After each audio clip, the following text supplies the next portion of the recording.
सबैलाई झोरले नमस्कार। आज म फेरि अर्को जातक कथा 416 नम्बरको जातक कथा परन्तप जातक सुनाउन गइरहेको छु। यो परन्तप भनेको व्यक्तिको नाम हो। परन्तप जातक। यो कथा शास्ताले बेणुवनमा विहार गर्नुभएको बेला जब देवदत्तले शास्तालाई मार्ने प्रयास गर्यो तब उहाँले यो कथा भन्नुभएको थियो। उहिले नै वाराणसीको राजा ब्रह्मदत्त भएको बेला बोधिसत्व राजाको राजकुमार भएर जन्मिए। उमेरमा तक्षशिला गएर सबै विद्याहरू सिकेर सबै प्राणीहरूको आवाज बुझ्न सक्ने मन्त्र जान्ने भएर आचार्यको शिक्षा ध्यानसँग ग्रहण गरेर वाराणसी फर्किए। राजाले उसलाई युवराज बनाए, तर पनि ऊ बाबुलाई मार्न चाहन्थ्यो, त्यसकारण बाबालाई हेर्न पनि चाहन्नथ्यो। बोधिसत्वको प्रासादको शयन कक्ष नजिकैको एक सालामा एक बटुवाले जुत्ता भुइँमा राखेर खुट्टा खाटमाथि चढाएर यसो ढल्किएकै बेला एक स्यालनीले 2 बच्चाहरू लिएर त्यही नै आइपुगी। तर ऊ भने निदाइसकेको थिएन। जब स्यालका बच्चाहरू भोकले चिच्याए तब स्यालनीले भने, पर्खिन नगरा, यो सालामा एक मान्छे जुत्ता भुइँमा राखेर पल्टिएको छ। ऊ अहिले नै निदाएको छैन। ऊ निदाउने बित्तिकै उसको जुत्ता ल्याएर तिमीहरूलाई खान दिउँला नि। बोधिसत्व उनीहरूको कुराकानी मन्त्र बलले बुझे अनि कोठाबाट निस्किएर झ्याल खोलेर सोधे, त्यहाँ को छ? देव, म एक बटुवा हुँ। तेरो जुत्ता कहाँ छ? भुइँमा छ हजुर, उठाएर स्याहार्नु। यो सुनेर स्यालनी बोधिसत्वसँग बेसरी रिसाए। फेरि अर्को दिन त्यही नगरमा छिरेकी स्यालनीले एक अधमैसे मानिस पानी पिउन भनेर तलाउमा गएको बेला सिँढीमा पछारिएर मरेको थियो। उसको गोजीमा 1000 कार्सापण अर्थात् त्यतिखेरको कार्सापण भनेको रुपैयाँ 1000 रुपैयाँ र औँलामा औँठी थियो। त्यतिखेर पनि त्यसरी नै बच्चाहरू रोएको बेला स्यालनीले भने, नगराउन, ऊ त्यो पोखरीको डिलमा मान्छे मरेको छ, उसको गोजीमा पैसा र औँलामा औँठी छ, त्यसको मासु खुवाउँछु के। त्यस बखत पनि बोधिसत्वले त्यसरी नै बुझे र चिच्याए, त्यहाँ को छ? पालेले भन्यो, म छु देव। बोधिसत्वले भने, त्यो पोखरीमा मरेको मान्छेको गोजीमा पैसा र औँलाको औँठी लिएर आइज अनि लासलाई कहिले पनि नउत्रिने गरी पानीमा डुबाएर आइज त। हस् सरकार भनेर भने बमोजिम नै गर्यो। स्यालनी यस पटक पनि राजासँग बेसरी रिसाए र भनी, पहिला पनि मेरो बच्चाहरूले जुत्ता खान पाएनन् भने अहिले लासको मासु खान पाएन। ठिक छ, आजको तेस्रो दिनमा एक शत्रु राजा आएर नगरलाई घेरेको बेला तेरो बाउले तँलाई लड्न पठाउँछन् अनि तेरो शिर काटिन्छ। त्यतिखेर तेरो गर्दनको रगत पिएर बदला लिन्छु। त मेरो पैरी बन्छस्, फर्के भनेर धम्क्याउँदै बच्चाहरू लिएर नगरबाट बाहिर भागेर गए। तेस्रो दिन साँच्चै नै शत्रु राजाले नगर घेर्न आइपुग्यो। राजाले बोधिसत्वलाई भने, तात गएर शत्रुसँग लड्नु।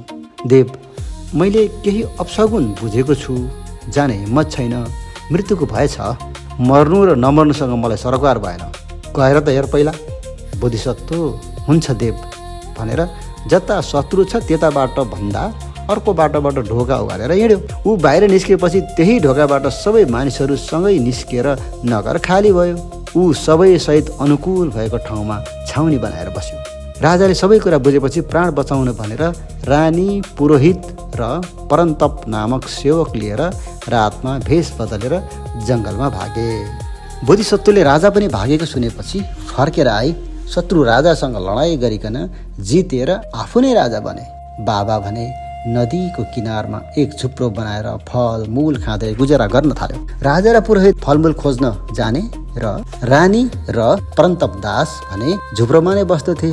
रानीको पेटमा राजाको गर्भ रह्यो। तर लगातार त्यसरी नै दुवै बस्दा बस्दै रानी र सेवक परन्तपको बीचमा अनैतिक सम्बन्ध भयो। अनि रानीले पनि, राजाले थाहा पायो भने हामी दुवैलाई नै मार्छ, बरु राजालाई नै मार्नु। दासले सोध्यो, कसरी मार्ने? रानीले सिकाए, जतिखेर तिमीलाई तरवार र नुहाउने वस्त्र बोकाएर नुहाउन जान्छन् नि, त्यतिखेर नै मौका पाउने बित्तिकै तरवारले मुन्टो छिनाएर शरीर टुक्रा टुक्रा पारेर जमिनमा नै गाडिदिनु। उसले हुन्छ भने। एक दिन पुरोहित एक्लै फलमूल लिन भनेर गयो। ऊ राजा नुहाउने ठाउँकै नजिकैको रुखमा चढेर फल टिप्दै थियो। राजा दास परन्तपलाई तरवार र वस्त्र लिन लगाएर नुहाउन भनी नदीमा पस्यो। मौका पाउने बित्तिकै दासले रानीले भने जस्तै गरी मार्न भनेर तरवार समातेर गर्दनमा मार हान्ने बेलामा राजा डरले चिच्यायो। त्यही बेला आवाज सुनेर पुरोहितले हेर्दा सबै घटना प्रत्यक्ष देख्यो र डरले हाँगाबाट हाम फालेर भाग्यो र झाडीमा लुकेर बस्यो। उता दास परन्तपले भने हाँगाबाट हाम फालेको शब्द त सुन्यो, तर के हो को हो देखेन। उसले राजालाई भने जसरी नै टुक्रा टुक्रा पारेर जमिनमा गाडिदियो अनि सोच्यो के होला त्यो, केहीलाई पनि देखिन। ऊ नुहाएर फर्कियो। दास गएपछि पुरोहित निक्लिएर हेर्दा थाहा भयो कि टुक्रा टुक्रा पारेर गाडेको रहेछ अनि आफूलाई पनि मार्न सक्ने डरको कारणले अन्धो बनेर झुप्रोमा आयो। तब परमतपले सोध्यो, ब्राह्मण के भयो? पुरोहितले भन्यो, म अन्धो भएँ। विषालु सर्पको फुङ्कारले मेरो आँखाको रोशनी नै खाइदियो। तब परमतप ढुक्क भएर यसले मलाई देख्दैन भन्ने सोची सान्त्वना दिँदै भन्यो, पुरोहित पिर नगर्नु, म पालन पोषण गरौँला नि। त्यस बेलादेखि दासले फलमूल ल्याउँदथ्यो। रानीले पनि छोरो जन्माइन्। छोरा बढेपछि एक दिन सुखपूर्वक बसेकी रानीले बिहानको समयमा परन्तप दाससँग सुस्तरी सोधिन्, राजा मार्ने बेलामा तिमीलाई कसैले देखेन? उसले भन्यो, देख्न त देखेन, तर हाँगाबाट केही हाम फालेको शब्द चाहिँ सुनेको थिएँ। त्यो शब्द मान्छेको हो कि पशुको हो भन्ने चाहिँ थाहा भएन, तर यदि कुनै बेला खतरा हुन्छ भने त्यो हाम फाल्नेबाट नै हुन्छ। उनीहरूलाई लागेको थियो कि पुरोहित सुतेकै छ, तर ऊ बिउझेर उनीहरूको कुरा सुनिरहेको थियो। एक दिन परन्तप दास खानेकुरा खोज्न गएको बेला पुरोहितले आफ्नी ब्राह्मणीलाई सम्झँदै विलाप गर्न थाले। केही पर मात्र रहने मेरी छेरौटीको लागि मेरो मनमा जुन कामना उब्जेको छ त्यसले परमतपलाई हाँगाले जस्तै मलाई रोगी दुब्लो र पाण्डु वर्ण बनाउँछ। यसरी कुरा मात्र भन्ने तर अर्थ नभन्ने गर्थ्यो। अनि रानीले त्यसको अर्थ नबुझिकन सोधिन्, ब्राह्मण के भन्दैछौ? उसले भन्यो, त्यसै केही देखा थिएँ। मेरी अनिन्दित कान्ताग्राम अर्थात् वाराणसीमा बसेर पनि मेरो चिन्ता गर्छे। त्यसले परन्तपलाई हाँगाले जस्तै मलाई रोगी दुब्लो र पाण्डु वर्ण बनाउँछ।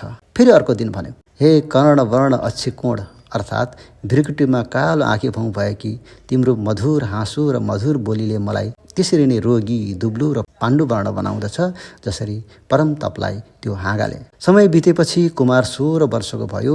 एक दिन ब्राह्मणले लौरोको टुप्पोमा समाएर उसलाई लिएर राजा नुहाउने ठाउँमा पुगेर आँखा खोलेर हेऱ्यो। केटाले भन्यो, ब्राह्मण तिमी अन्धो होइनौ र? होइन, म अन्धो होइन। यो उपाय गरेर त ज्यान बचेको छ। तिमीले बाबा चिनेको छौ? घरमै त छ बाबा। होइन, ऊ तिम्रो बाबा होइन। तिम्रो बाबा त वाराणसीको राजा थिए। यो तिम्रो दास हो। यसले तिम्री आमासँग अनैतिक सम्बन्ध राख्यो अनि तिम्रो बाबालाई मारेर यो ठाउँमा गाड्यो। साँच्चै नै खनेर हेर्दा हड्डीहरू भेटायो। कुमार रिसले चुर हुँदै सोध्यो, अब के गर्ने? तिम्रो बाबालाई यसले जे गर्यो त्यसलाई पनि त्यही गर्ने। अनि उसले सबै कुरा सुनाएर उसलाई केही दिन तरवार चलाउन सिकायो। एक दिन मेसो मिलाएर भने जसरी नै तरवार र नुहाउने वस्त्र लिएर परन्तपलाई पनि सँगै लिएर गयो र बलियोसँग गर्दन समाएर तरवारले मार हान्ने बेलामा परन्तप डराएर रुँदै भन्यो, पक्कै पनि त्यो हाँगा जसले हल्लायो र शब्द निस्कियो त्यो तिम्रो सामुमा गयो। उसले नै सबै कुरा सुनायो। मेरो भय त्यही शब्द थियो जुन तिमी समक्ष पुग्यो। त्यतिखेर मलाई थाहा थिएन कि त्यो हाँगा मान्छेले हल्लाएको हो कि पशुले।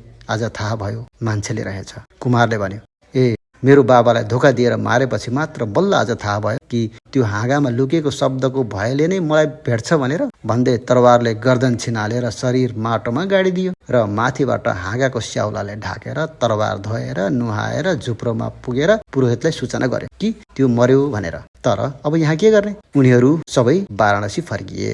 बोधिसत्वले भाइलाई राज्य दिए र दान आदि कर्महरू गर्दै स्वर्गगामी भए। शास्त्रले धर्मदेशना गरेर आर्य सत्य प्रकाशित गरेर जातक ठ्याक्क मिलाए। त्यतिखेरको पिता राजा जेबदत्त थियो। पुरोहित आनन्द थियो। पुत्र राजा त म नै थिएँ। साधु साधु साधु।